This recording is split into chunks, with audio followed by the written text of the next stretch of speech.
নামাজ পড়লে কি কি উপকার আছে? ফজরের নামাজ পড়লে কি উপকার, জোহরের নামাজ পড়লে কি উপকার আছে, আসরটা যদি আমরা না পড়ি তাহলে কি ক্ষতি আছে, মাগরিবের পড়লে কি উপকার, ইশা পড়লে কি উপকার, শুনবে তো তোমরা? মাশাআল্লাহ, এত মন দিয়ে তোমরা শুনছো, আলহামদুলিল্লাহ। আপনারাও মন দিয়ে শুনুন, আশা করছি খুবই ভালো লাগবে।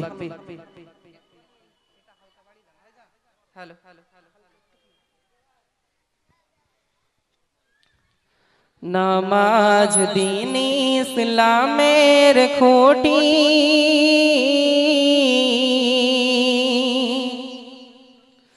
নামাজ দিন ইসলামের খুঁটি, বেহেশতের চাবি, সালাতে হয় খোদার মেরাজ, বলেন দয়ার নবী, সালাতে হয় খোদার মেরাজ, বলেন দয়ার নবী। নামাজ দিন ইসলামের খুঁটি,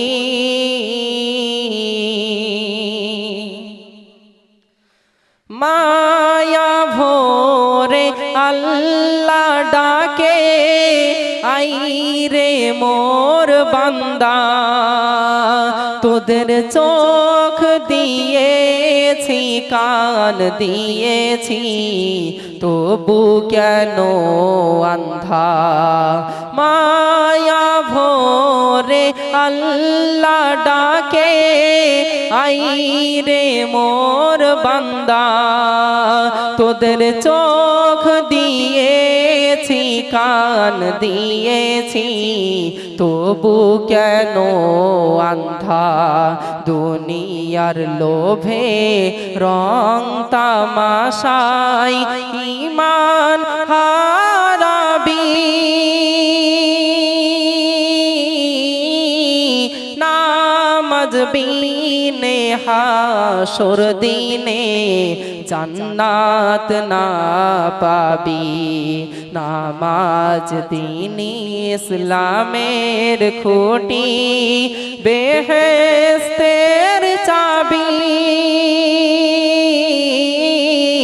সালাতে হয় খোদার মেরাজ, বলেন দয়ার নবী। ফজরের নামাজ পড়লে কি উপকার আছে আপনারা শুনুন, শুনছো তো মন দিয়ে?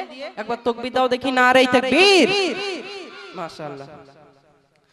ফজরের দুরাকাত ফরজ যে করে আদায়, জান্নাতি মানুষ হিসাবে গণ্য হবে খোদার জিম্মায়, বলুন সুবহানাল্লাহ। ফজরের দুই রাকাত ফরজ যে করে আদায়, জান্নাতি মানুষ হিসাবে গণ্য হবে খোদার জিম্মায়, রিজিক বরকত আসিবে ফজর করিলে আদায়, এই ফজর হবে সঙ্গের সাথী, আধার গোরে তোমায়, বলুন সুবহানাল্লাহ।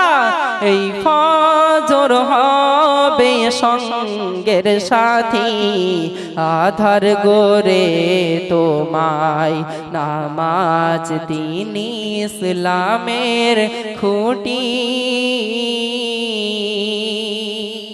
ফজর হয়ে গেল, এবার কোন নামাজ আসছে? জোহরের নামাজ। এই জোহরের নামাজ পড়লে কি ফজিলত আছে কবি লিখছেন, দরজাগুলি খুলে দেওয়া হয় বেহেশতে খোদার, জোহর যে জন পড়ে বরকত বর্ষণ হয় তাহার, বলুন সুবহানাল্লাহ।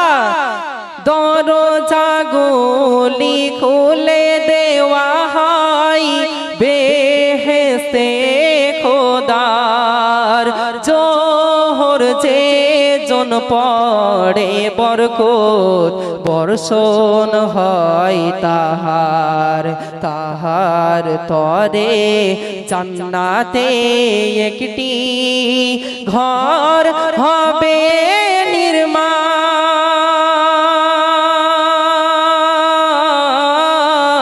জাহান্নামের আগুন তাহার হবে রে হারাম। বলুন সুবহানাল্লাহ। জাহান্নামের আগুন তাহার হবে রে হারাম। নামাজ দ্বীন ইসলামের খুঁটি। জোহর শুনলেন, এবার আসরের নামাজ না পড়লে কি ক্ষতি আছে আর পড়লে কি উপকার আছে এটাও বলছি শুনুন। আসর যে জন করলো কাজা তার আমল বিনষ্ট হয়, তার পরিবার বর্গ ধন সম্পদ যেন হলো রে ক্ষয়। আসর যে জন করলো কাজা তার আমল বিনষ্ট হয়, তার পরিবার বর্গ ধন সম্পদ যেন হলো রে ক্ষয়। ফারিস্তাদের পালা বদল হয় এই আসরের সময়,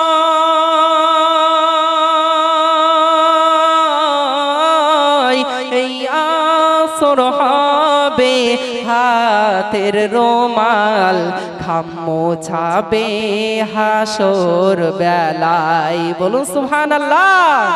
আহারে সেই হাসরের ময়দানে যেদিন কেউ কারোর হবে না, এত কষ্ট হবে, সূর্যের 12টা মুখ হবে, মাথার উপরে চলে আসবে, জমিন পুড়ে তামা হয়ে যাবে, টকবক করে ফুলতে থাকবে। ওই দিনে যারা আসরের নামাজ আদায় করি আমরা, হাতের রুমাল হয়ে যাবে, আমরা সেই রুমাল দিয়ে ঘাম মোছাবো। একটু বলুন আল্লাহুম্মা আমিন। আল্লাহ যেন কবুল করে নেয়। এই আসর হবে হাতের রুমাল ঘাম মোছাবে হাসর বেলায়। নামাজ দ্বীন ইসলামের খুঁটি, বেহেশতের চাবি, সালাতে হয় খোদার মেরাজ, বলেন দয়ার নবী। আসর হয়ে গেল, এবার কোনটা আসছে? মাগরিবের নামাজ। এই নামাজ পড়লে কি ফজিলত আছে শুনুন। যতদিন মাগরিবের সালাত করবে আদায় উম্মাত, কল্যাণে থাকবে ততদিন বলেন নবীজি হযরত। বলুন সুবহানাল্লাহ। যতদিন মাগরিবের সালাত করবে আদায় উম্মাত, কল্যাণে থাকবে ততদিন বলেন নবী হযরত। আধার গোরে নূরের বাতি মাগরিব চমকাবে,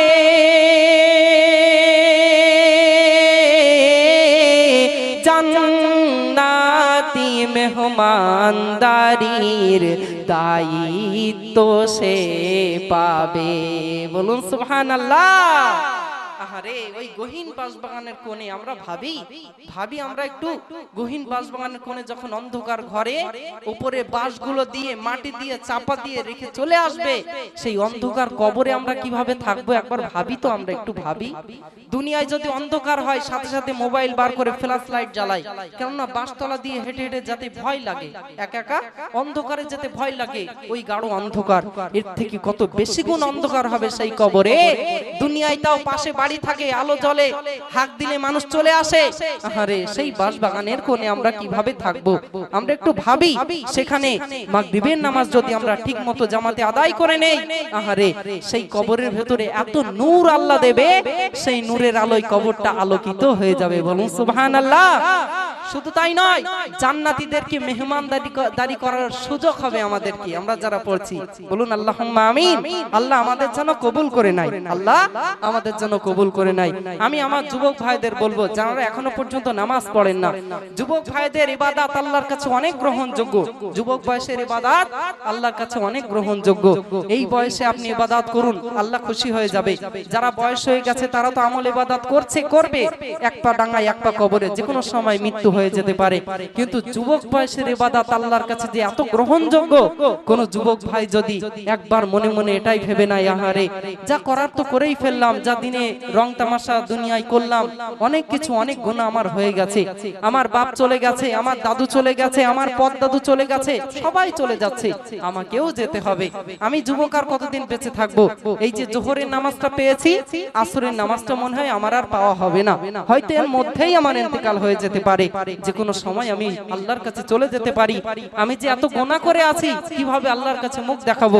মৃত্যুর চাকান্দানি কষ্ট কিভাবে সহ্য করব? আরে জ্যান্ত জীবের ছালটা ছাড়ালে যতটা কষ্ট হয়, তার থেকে বেশি কষ্ট হবে আমরা যারা নামাজ কালাম পড়ছি না, যারা দিনের পর দিন পাপের সাগরে, গুনার সাগরে ডুবে আছি। জ্যান্ত জীবের ছালটা ছাড়ালে এটা কোনো মামুলি কথা নয়, সাধারণ কোনো কথা নয়। আমি জীবিত একটা মানুষ, আপনারা যদি একটা ছুরি এনে আমার গায়ে কাটেন, চামড়াটা ছাড়ান, আমার কেমন কষ্ট হবে বলো? কেমন কষ্ট হবে? ভীষণ কষ্ট হবে না? ছটফট করব আমি কষ্টে। এর থেকে বেশি কষ্ট হবে আমরা যারা নামাজ পড়ছি না, দিনের পর দিন আমরা যারা নাফরমানি করছি আল্লাহর। আসুন আমার যুবক ভাইরা, পায়ে ধরে বলবো, যুবক যদি এটাই ভাবে যে অন্যায় অপরাধ হয়ে গেছে, আল্লাহ আমায় ক্ষমা করে দেন, আর আমি গুনাহ করব না, তোমার কাছে আমায় যেতে হবে, আল্লাহ আমায় মাফ করে দেন। নামাজের পাটিতে বসে যদি সিজদায় গিয়ে কেঁদে জারে জার হয়ে যায়, দোয়ায় যদি এক ফোঁটা চোখ দিয়ে পানি ফেলে, নেক নিয়তে যদি এক ফোঁটা চোখ দিয়ে পানি ফেলে, আল্লাহ বলে, এই আমার যুবক বান্দা, ফারিস্তাদের ডেকে বলে, ফারিস্তা দেখো, তোমরা তো বলেছিলে এদেরকে সৃষ্টি করো না, দুনিয়ায় রাহাজানি হানাহানি করবে, দেখো একবার যুবক বয়সে যে বয়সটায় অনেক যুবকরা আছে মেয়েদেরকে নিয়ে পার্কে ঘুরে ঘুরে বেড়াচ্ছে, যে বয়সটায় যুবকরা অনেক আছে অশ্লীলতায় মেতে আছে, গান সিনেমায় মেতে আছে, আমার যুবক বান্দারা গুনাহ করেছে, তবে আমার কাছে ফিরে এসেছে। ফারিস্তা তোমরা সাক্ষ্য থাকো, তোমরা সাক্ষী থাকো, আমি এই যুবক বান্দার চোখের পানি মাটিতে পড়ার আগে, নামাজের মাসাল্লায় পড়ার আগে আমি তার গুনাহগুলো মাফ করে দিলাম। বলুন সুবহানাল্লাহ। আহারে এই নসিব আমাদের হোক। আসুন আমার যুবক ভাইরা, আমি পায়ে ধরে বলবো, নামাজ আপনারা পড়ুন, ফজরে অন্তত একটা দিন আসুন। সারা দিন তো অনেকের মনে কষ্ট থাকে, যুবকদের মনে অনেক কষ্ট থাকে, একদিন নামাজে আসুন, ফজরে এসে জামাতে নামাজ পড়ুন। সারাটা দিন যদি আপনার মনটা খুশিতে খুশিতে না যায়, তো আমি কি বলে দিয়েছি? আপনারা ফোন করবেন আমাকে যে আলামিন ভাই, আজ তো ফজরে উঠলাম, কই কোনো মজা নেই তো, সে আরো বেশি কষ্ট হচ্ছে দেখছি মনে। না, এটা কোনোদিন হতেই পারে না। আপনারা একদিন আসুন, দেখবেন সারা দিনটা মনটা কেমন খুশি খুশি থাকবে। আমি পরের ছন্দ শেষ করব, যেটা হলো ঈশার নামাজ শেষ করব। কেন আমি যুবকদেরকে এত বলছি? দেখুন, একটা মায়ের সন্তান যদি হারিয়ে যায়, আপনারা বুঝতে পারছেন তো, আমার বাবুরা কথাটা বুঝতে পারছেন? আলহামদুলিল্লাহ। ধরে নেন এই বাচ্চাটা হারিয়ে গেছে, বাচ্চারা তোমরা বুঝতে পারছো তো? একবার তাকবীর দাও দেখি, নারে তাকবীর, মাশাআল্লাহ। ধরে নেন একটা বাচ্চা হারিয়ে গেছে, মা তার বাচ্চাকে খুঁজে পাচ্ছে না, সারা জায়গায় খুঁজছে, পুকুরে খুঁজছে, স্কুলে, বাথরুম ঘরে, বিভিন্ন জায়গায় খুঁজছে, খুঁজেই পাচ্ছে না।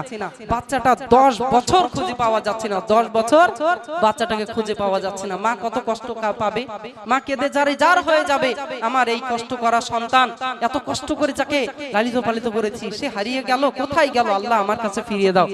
10 বছর পরে ফিরে এসেছে, কেমন খুশি হবে মা? 10 বছর পরে যখন মা সন্তানকে পাবে, ভীষণ খুশি হবে না? খুশি হবে।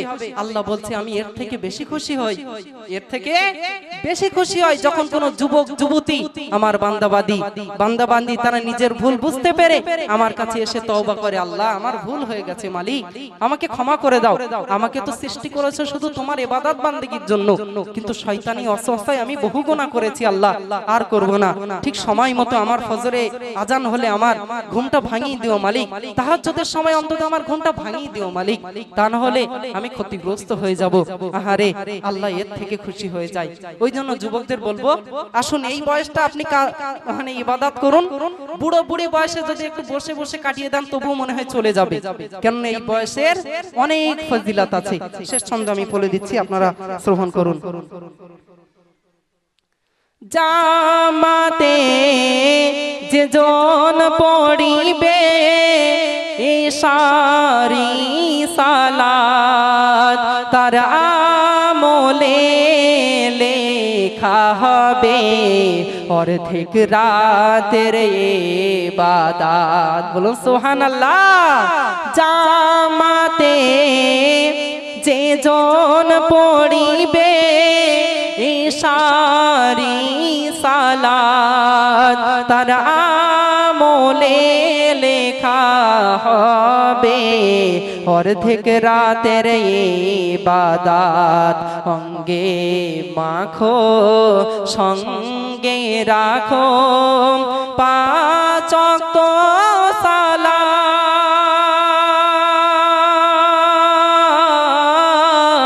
এ মেহান্নান চমকাবে নসিব দুনিয়া ও আখিরাত। নামাজ দিন ইসলামের খুঁটি, বেহেশতের চাবি। নামাজ হলো সালাতে হয় খোদার মেরাজ, বলেন দয়ার নবী। একটু তাকবীর দাও, নারে তাকবীর। আমরা আজ থেকে নিয়ত করি নামাজ আদায় করব, বলো ইনশাআল্লাহ।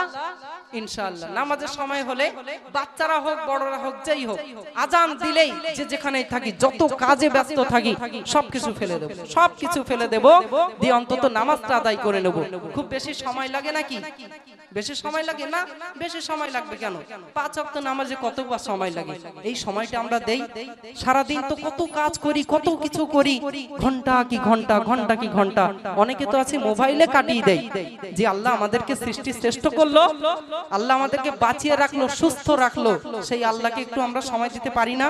অবশ্যই পারি, একটু আমরা সময় দেব। আল্লাহ চাইলে তো আমাদেরকে ঘুমন্ত অবস্থায় মেরে ফেলতে পারতো, পারতো না? মানা পারতো। ফারিস্তারা তো বলে ফজরের সময় যে আল্লাহ তোমার এই নাফরমান যুবক সারা দিন কত আজান হলো, একবারও তো নামাজ পড়তে গেল না আল্লাহ। তো রাত 1টা 2টা 3টা পর্যন্ত মোবাইল দেখে দেখে, অশ্লীল ভিডিও দেখে দেখে ঘুমিয়েছে। আল্লাহ তোমার নাফরমানি করেছে, এই ফজরের সময় তো আজান দিচ্ছে, তাও তো তোমার বান্দাটা উঠছে না। আল্লাহ কি করব? ওর নিঃশ্বাসটা কি একেবারে বন্ধ করে দেব? ও একেবারে শেষ হয়ে যাক, মরে যাক?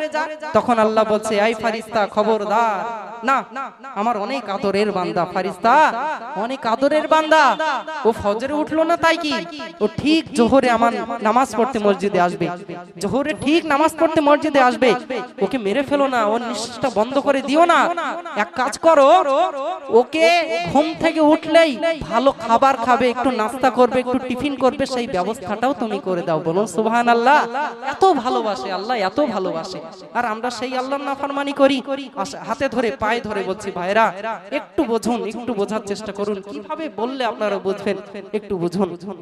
আমাদের গজল বলা সার্থক হবে যদি আমাদের গজল শুনে একটা মানুষও নামাজ পড়ে, একটা ছেলেও যদি একটা সিজদাও দেয়, আমার গজল বলা সার্থক। সারা দিন রাত মানে গজল বলার কোনো প্রয়োজন নেই, একটা গজলই যথেষ্ট যদি সেই মতো আমরা আমল করতে পারি। তাই তো নাকি বাবু? সেই মতো ইনশাআল্লাহ আমরা আমল করব। বলুন আল্লাহুম্মা আমিন। আলহামদুলিল্লাহ।